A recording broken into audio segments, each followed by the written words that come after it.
कालकालमम्बुजक्षमक्षशूलमक्षर हर हर महादेव। आखिरकार किसकी गलती से शुरू हुआ था कुंभ? कुंभ सनातन धर्म का सबसे बड़ा धार्मिक और सांस्कृतिक आयोजन है। लेकिन क्या आप जानते हैं कि कुंभ की शुरुआत एक देवता की गलती के कारण हुई?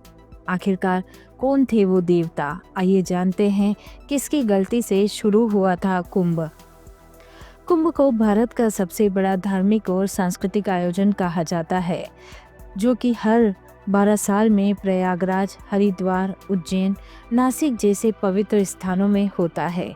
इस दौरान देश ही नहीं विदेश से भी करोड़ों साधु संत श्रद्धालु गंगा, यमुना, सरस्वती, गोदावरी, शिप्रा जैसी पवित्र नदियों में आस्था की डुबकी लगाने के लिए आते हैं। ऐसी मान्यता है कि कुंभ के दौरान इन नदियों का जल अमृत के समान पवित्र हो जाता है। 13 जनवरी 2025 से महाकुंभ की शुरुआत हुई। इस दिन कुंभ का पहला शाही स्नान भी किया जाएगा। महाकुंभ का आयोजन उत्तर प्रदेश के प्रयागराज में हो रहा है।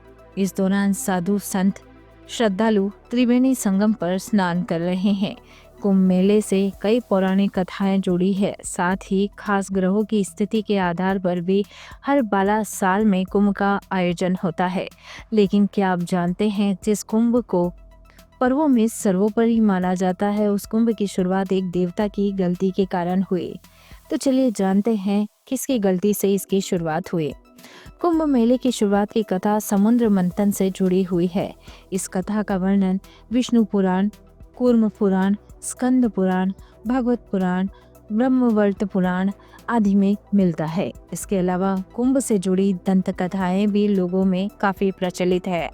कुंभ से संबंधित प्रचलित दंत कथाओं के अनुसार चंद्रमा की गलती के कारण ही कुंभ की शुरुआत हुई।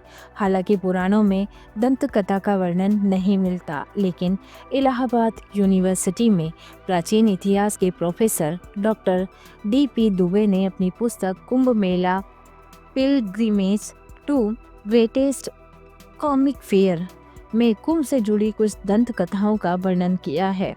उनके अनुसार चंद्रमा की गलती के कारण ही कुंभ मेले की शुरुआत मानी जाती है। पौराणिक कथा के अनुसार अमृत कलश की प्राप्ति के लिए देवता और असुरों ने मिलकर समुद्र मंथन किया। समुद्र मंथन से 14 बहुमूल्य रत्न बाहर निकले। आखिर में अमृत कलश लेकर भगवान धन्वंतरी प्रकट हुए। अमृत को पाने के लिए देवता और असुरों के बीच जब विवाद छिड़ा, तब इंद्र के पुत्र जयंत असुरों से बचाने के लिए अमृत कलश लेकर भागने लगे। चंद्रमा ने कहा जाता है कि जयंत जब अमृत कलश लेकर भाग रहे थे, उस दौरान उनके साथ सूर्य, चंद्रमा, बृहस्पति, शनि भी थे। सभी देवताओं को अमृत की सुरक्षा की जिम्मेदारी सौंपी गई थी। सूर्य देव की जिम्मेदारी थी अमृत कलश किसी भी तरीके से टूटना नहीं चाहिए। चंद्रमा को ये करना था कि अमृत छलके ना।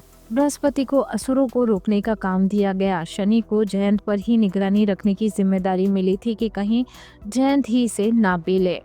दंत कथा के अनुसार सभी देवताओं ने अपनी अपनी जिम्मेदारियां निभाई, लेकिन चंद्रदेव की गलती के कारण अमृत की कुछ बूंदें प्रयागराज, हरिद्वार, नासिक और उज्जैन में गिर गई। इसीलिए इन स्थानों की नदियों के जल को अमृत के समान पवित्र माना गया और यहाँ कुंभ के मेले का आयोजन किया जाता है। फिलहाल इस कथा का पुराणों में वर्णन नहीं मिलता। वहीं कुंभ मेले का आयोजन खगोलीय घटनाओं से भी जुड़ा है। उनके अनुसार सूर्य, चंद्रमा, बृहस्पति और शनि जब एक खास स्थिति में आते हैं, तब इन जगहों पर कुंभ के मेले का आयोजन होता है। इन ग्रहों की स्थिति हर 12 साल में बनती है। यही कारण है कि कुंभ का आयोजन भी 12 वर्षों में होता है।